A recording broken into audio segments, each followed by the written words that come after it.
Welcome to the Write Publish Market podcast. If you're a business owner thinking a book would be a great marketing asset for your business, you're in the right place. Maybe you've already committed, even better. I'm your host, Jodi Brandon, book publishing strategist and partner for business owners, CEOs, and entrepreneurs, and 20 plus year veteran of the book publishing industry.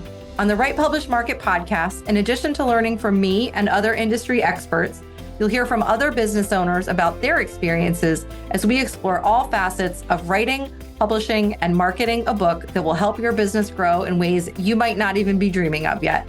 I'm so glad you're here. Let's dive in. For today's book journey episode, I am joined by multi-book author Sage Rountree, a pioneer in yoga for athletes and a yoga teacher trainer whose 12 books include Teaching Yoga Beyond the Poses, The Professional Yoga Teacher's Handbook, and The Art of Yoga Sequencing. Sage hosts the Yoga Teacher Confidential podcast and co-owns Carborough Yoga Company, where she has taught the same Monday night class for more than 20 years. Wow. Her virtual studio focused on teacher development is at comfortzoneyoga.com, and her website is sagerountree.com without the letter D. And I am so excited for you to hear this conversation. Sage, welcome. I'm so happy to meet you and talk to you today. Jodi, I'm so glad to be here with you and your listeners. This is a different kind of book journey episode than our regular listeners are used to. And that's because one, you have multiple books, and two, multiple paths to publication. And three, your background in academic publishing is a little bit different. So give us like the quick overview scoop, informal, who you are, who you serve, all the things. Sure. My name is Sage Rountree, and that is my real name. When you hear that I write yoga books, you're going to think that that is a professional name, but it is not. I was born Sage Hamilton and married Wes Rountree. So the two put together, I know, is definitely evocative. I have a PhD in English literature, so I was trained to write long form. And when I graduated in 2001, the job market was absolutely dismal. I don't think it's all that much better now. And not wanting to leave beautiful Chapel Hill, North Carolina to go like be an adjunct, and just move my family from time after time, I made a jump out of academia and into academic publishing and went to Duke University Press to work. Now, if you know that I said Chapel Hill, then you'd be like, what? You went to work at Duke? Yeah, I did.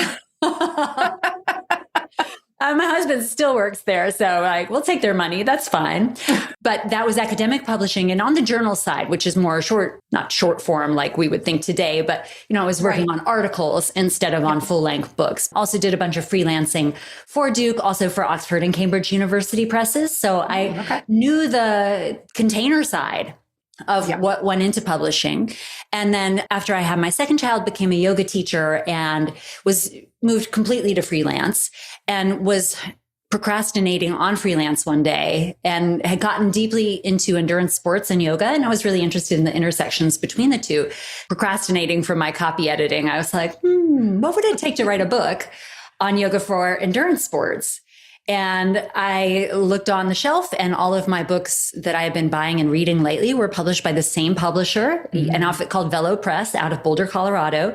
And I was like, I wonder what they would need to see for a proposal. So I went on their website and hit them up with a paragraph. And now here's where this becomes a Cinderella story, because this is not a typical experience. A couple hours later, they wrote back and said, we would be very interested in seeing this. Please submit a proposal. And we know whatever you send is going to be really well written. Wow. Yeah. And I was like, oh boy, now it's getting real. Now I have to figure out how to write a book proposal for this kind of book. And I had a contact in the triathlon world who lived down the road in Greensboro, about an hour away, who had written a book on off-season training for triathletes that Velo had published. So I reached out to her and said, would you mind sharing your book proposal so I could see a model of what a successful proposal looks like? And she said, happily, bless her, that's so collegial and useful. And she had to find it like on a floppy drive somewhere, but she did. And so I modeled on that, and long story long, eventually along the way in the process got an agent, which helped, as the agent said it would, me move from the big stack to a smaller stack. And shortly after getting the agent to represent me, struck a deal on that, wound up writing 5 books with Velo. Wow. Yeah, exactly. And then I moved from like yoga for athletes and yoga for endurance sports into more like yoga teaching, yoga teacher training. So my more recent books are all in that space. And I have been published with a couple different publishers, but the longest relationship I've had in that space is with North Atlantic Books out of Berkeley, California. Okay. Yep. Also along the way, I self-published one book called Racing Wisely because I felt like it, because I knew I could. And that was a really interesting experience as well. Awesome. Oh my gosh, that's amazing. That little piece of publisher research, I think, is something that not a lot of people do, even though they're encouraged to by a lot of book publishing professionals. Because if a publisher is publishing a bunch of books in a certain genre, topic, whatever, that's what they're looking for. Like you have a better, make your little circle smaller that you're applying to and become a bigger fish in a smaller sea rather than a tiny fish in the big, huge sea. So love that. Yeah. Did you know to get a literary agent? Did someone recommend that to you? Or yes, somebody recommended it to me. Okay. And when I met with him, he said, it's a nice to have, it's not a need to have in the nonfiction space, which I think is absolutely true. Now, my daughter is a fiction writer and she has an agent. That we knew that was a huge deal to get representation, but it certainly did help. I think that folks could self-represent if they wanted to run contracts past a lawyer and probably do just fine. But it's useful to have somebody in the space. Sure. And my current agent, she knows everybody. She does it all. And that's what it 100% is. It's the relation. Yeah. They can take 5 steps off the process for you, right? Because they have those relationships. And even if they don't, they know somebody who does. Exactly. And she's just so classic. She's got gorgeous silver hair and a strong New York accent. And she's just out here in my corner at every turn. I love it. Oh, I love that. I love that. So let's talk about the process a little bit. How do you determine what's going to be the next book? How do you determine, this is going to be a book versus this will be a course for someone, and I'm sure it's different for every project, but sort of, give us a couple of examples of how the book origin has gone. A few of them are recognizing a complete lack in the marketplace. For example, my first book, The Athlete's Guide to Yoga, really was like, I want to read a book. I even said out loud to my husband, I want to read a book that explains this to me. And he's like, girl, you have a PhD in English, you're coaching endurance sports, and you teach yoga. Like, aren't you the one to write that book? Yeah. And I thought, I guess I am. So that was the classic, write the book you want to read situation. Yes. But some of my more recent books, including my most recent publication, The Art of Yoga Sequencing, are more of a response to existing books. And ironically, the sequencing book is a response to a different, hugely best-selling sequencing book published by the same publisher. And I positioned it in the proposal as here's what's wrong with that book and how my book is going to be better. And they bought it.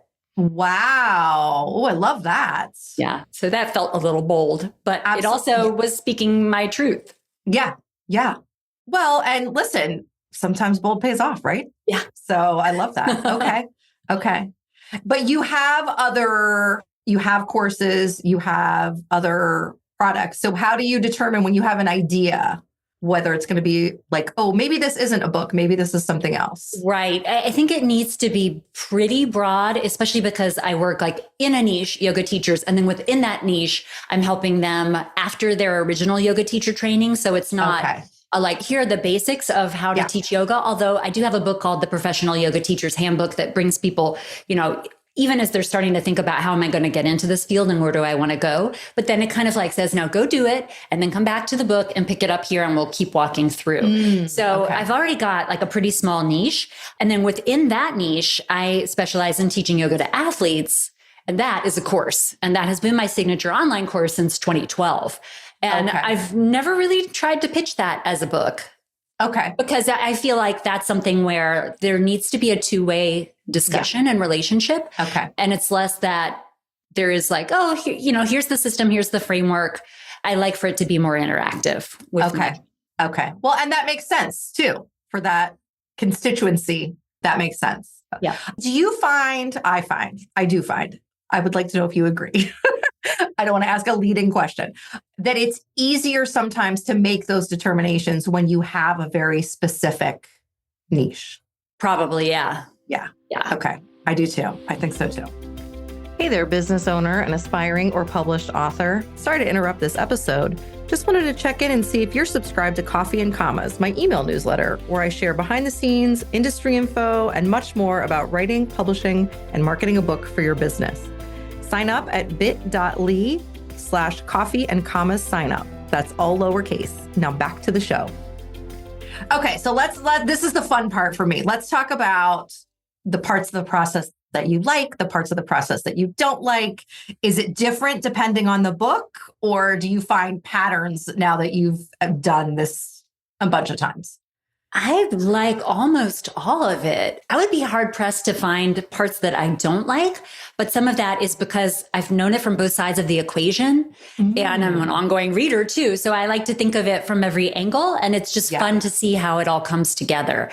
While I was in grad school and in college, I worked in public radio, and like even doing radio production and like recording the audiobook. And for my self-published book, I did the audiobook myself in a recording studio and edited it and submitted it to Audible. So even that part has been fun for me. I think like many authors would say, I don't always love to receive my copy edits, but even then I am grateful for them. Sure. And they have become more and more minimal as we go along, especially like have an existing relationship at North Atlantic with a copy editor who's done all of my recent books. And that's really nice. Yeah. And then I think I have learned, having worked in publishing, when I just need to concede and trust the process and know that the publicity folks know better than I do and the design folks know better than I do. And that even like my acquisitions editor knows better than I do about what exactly ought to make it into the finished manuscript and what shouldn't. And if I didn't have that perspective of being in-house, I think that I might have a stronger nosed approach to it, a more stubborn authorial attitude. Yeah. That makes sense. That makes perfect sense. I can always tell when someone is a real lover of English and language and all of that, because you're more open to the entire process. Yeah. Two things that you said there. Well, one thing you said that touched on that I would like to go back to, but then that spawned another question for me is working with the same editor over time. Could you talk a little bit about that? It's been really good because and both acquisitions editor and the copy editor have been the same on several projects. They know what I'm capable of writing. They know, and several of my books, I have a co-author, a frequent collaborator named Alexandra Desiato. They know what Alexandra can do. They know what we can do together. Yeah. So when we first submit a proposal, we don't write a full-fledged proposal. We're just like, hey, what do you think of this? And sometimes the conversation goes in a different way. Like they said, hey, we should do an audiobook of this title. And it's like, we already did. And they're like, oh, well, I guess that we're kind of interested in more. And I said, great, let's propose a second volume. And they said, say more. Yeah. And then that became the forthcoming book of Teaching Yoga Beyond the Poses Volume 2, which is coming out in March. So there can be this back and forth. There's this pre-existing relationship that we're already starting, not just 5 steps, but 15 steps ahead of the process there. Yeah. Well, and that's that relationship even is so collaborative, works best when it's so collaborative, I guess I should say. So it's so nice to have, you've got that foundational level. You're starting at step 5, not step 1 each time. I love that. Is it more common for you to come up with the idea and go to the publisher, or are they pitching ideas to you, or does it really kind of go both ways? It's mostly me going to them. I can remember 2 times when it was a little bit of back and forth. And one is the one I just mentioned. And then 2 was I had a fantastic editor at a different publisher. And we kept trying to come up like, what's the angle going to be? And we never quite landed on it, which was too bad. And now she works at a way bigger publisher. I wish I could publish with them someday.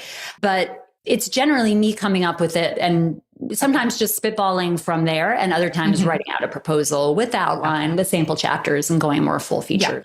Yeah. Okay. All right. I love that. This conversation is fantastic. It's so nice. I love when people have written multiple books and we can really kind of dig into the publishing piece. That's not always the case. Well, let's talk about, since most of our listeners are business owners, let's switch gears a little bit and talk about how your books fit into your business.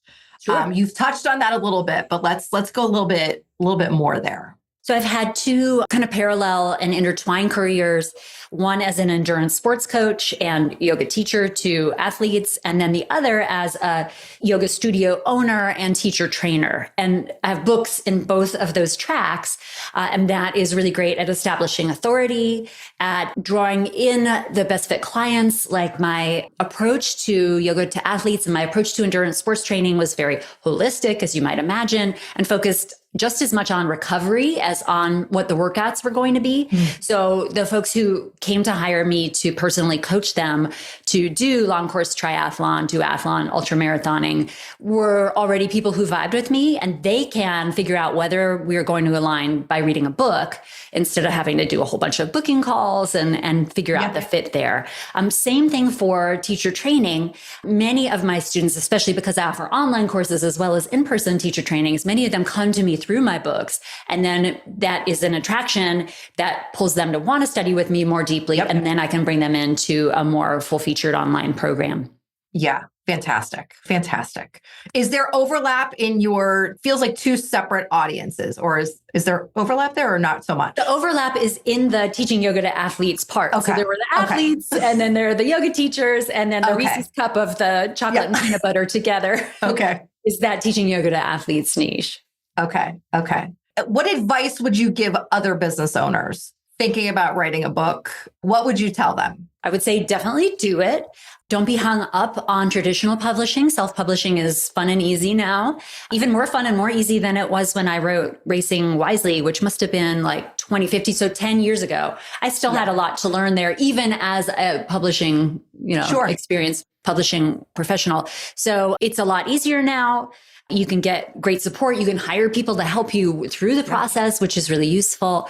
If you have a framework that can help people get better results to solve some problems, then you kind of owe it to them, right? To get that book out there, whether you self-publish or, try going through traditional publishing. It will be, as I said, kind of an arbiter for people so they can decide whether they want to work with you more. Yeah. They can investigate you passively and still learn from you. And then you can upsell them on more of full-featured programs so you can help them even better. So as a lead magnet of sorts, a book is a really fantastic thing to work on. And it can pay off for a long time, over several years, not just, social media posts that is up. Right. Yeah. And then gone. Right. Yeah. Yeah. No, for top of funnel, I think it makes sense for so many business owners. It's a great way. I mean, I hear that all the time from people that, I got a sense of how you work with people, how you teach, even the language that I use, like in the book. So yeah, exactly. I find that to be 100% true. I know that you have I don't know what I call it, a magic formula, but a way of drafting very quickly. Would you talk about that a little bit? Because I feel like that might be beneficial for people to hear. There's nothing groundbreaking about it, but I write a pretty full featured outline and then flesh in the outline more and more and more and more. Mm-hmm. At some point, it's not A, 1, B, it's sentences, and then the sentences become paragraphs. And as I work into that, if I hit a wall, then I'll just jump somewhere else in the outline and start working there. And it's really useful to have Alexandra because we can pick up the baton when the other one is like flagging, and we just write together so well. And then it feels like, let me do this. I got this.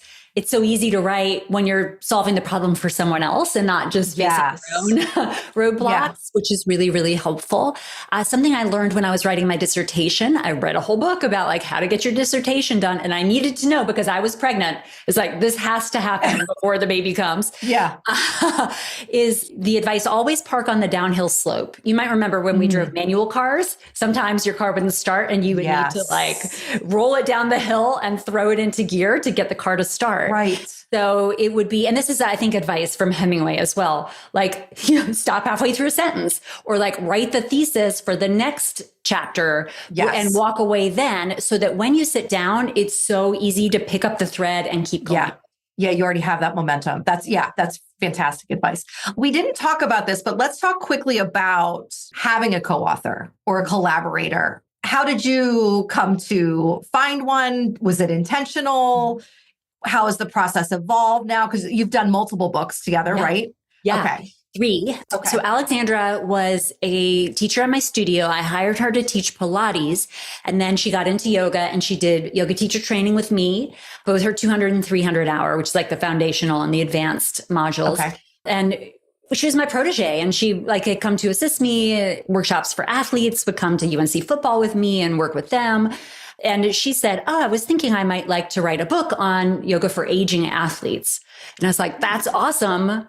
I kind of had a similar thought. And she said, oh no, because you've already written all these books and you're going to write it so much better. Than I was like, no, I think we should do it together. She's like, yeah, let's try it. And so I was able to kind of hitch her onto my wagon. And then now we're complete 50-50 split on these books. And the beautiful thing about a well-working partnership, I think this is also true in my marriage, but 100% when you're collaborating on this separate thing that we can see using track changes, who wrote what, but the voices meld together so well because we've been working together for a long time. Before we even started writing together, she would mimic me and then I would mimic her because I take her class once a week as well. So we've got this shared language and vocabulary that just gets out onto the page in beautiful ways. And often we look back and think, who wrote that?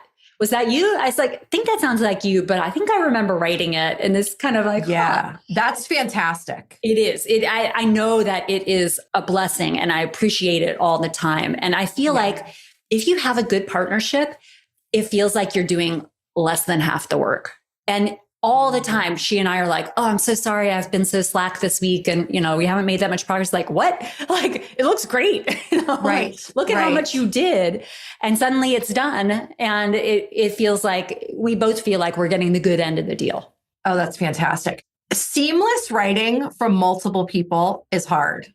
Yeah. I mean, and I think we've all read books where that's not the case. Yes. And it's as a reader, it's jarring. Even if they're both great writing styles, whatever, it's still a little bit jarring when it shifts and you can feel it and it just sort of takes you out of the text for a minute. Even if it's brief, it's happening multiple times. So yeah, that's a gift. That's a real gift, Sage. It is. And it's useful that we listen to each other talk for several hours a week. Sure. Yeah. Well, all of that sort of foundational, it's almost like prep work behind the scenes, right? Mm-hmm. But it's all benefiting the book, even when it's not for a book. Right. Yeah. That's amazing. That's amazing. This conversation I hope everyone's taking lots of notes. I feel like I need to go back and take some notes now, just based on the conversation. This was wonderful. I don't let anyone leave the podcast without giving me a reading recommendation because, we're readers. So we're always growing that TBR pile. Absolutely. It's tough to choose anything about right now I'm reading The Princess of Las Vegas by Chris. Well, now I'm going to totally mangle his last name. The Americanized pronunciation would be Bojalian, who wrote The Flight Attendant. But I think he says Bojalian. Anyway, it's fantastic. Princess of Las Vegas. Okay. It's quite recent. I think it came out last year. He's a fantastic writer. And I had to look up a couple words, which I always love. Oh, nice. Okay, I have not heard of that one. I've heard great things about The Flight Attendant. I have not read that, but I've heard that's fantastic too. Okay. All right. That's a good one. I'm going to check that out. I will put that name in the show notes without trying to sound out the spelling. Okay. Last thing before I let you go, what's the best place for listeners to connect with you, Sage? My website is sagerountree.com. There's no letter D in my last name, although if you type it, it'll kick you over. And for folks who are like, well, she sounds interesting, but I'm not a yoga teacher. Remember, I also have books for general population. If you're like, but I'm not an athlete. My most recent book in that space was a second edition of The Athlete's Guide to Recovery, which is really about how not to work out. So even if you don't work out, you're going to get something from that. Okay. It's about the importance of rest. Oh, I love that. That sounds like something lots and lots of people could benefit from. Yeah. This was a fantastic conversation. Thank you so much for coming on today. We appreciate your time. Thanks for your time and your ears, Jodi. Thanks for listening to this episode of the Write, Publish, Market podcast. I know just how busy business owners and CEOs' schedules are, and I'm grateful you've taken some time out of yours to spend with me today. If you enjoyed this episode, take a quick screenshot and share it on social to let others know you're listening. Use the hashtag WritePublishMarket to spread the love.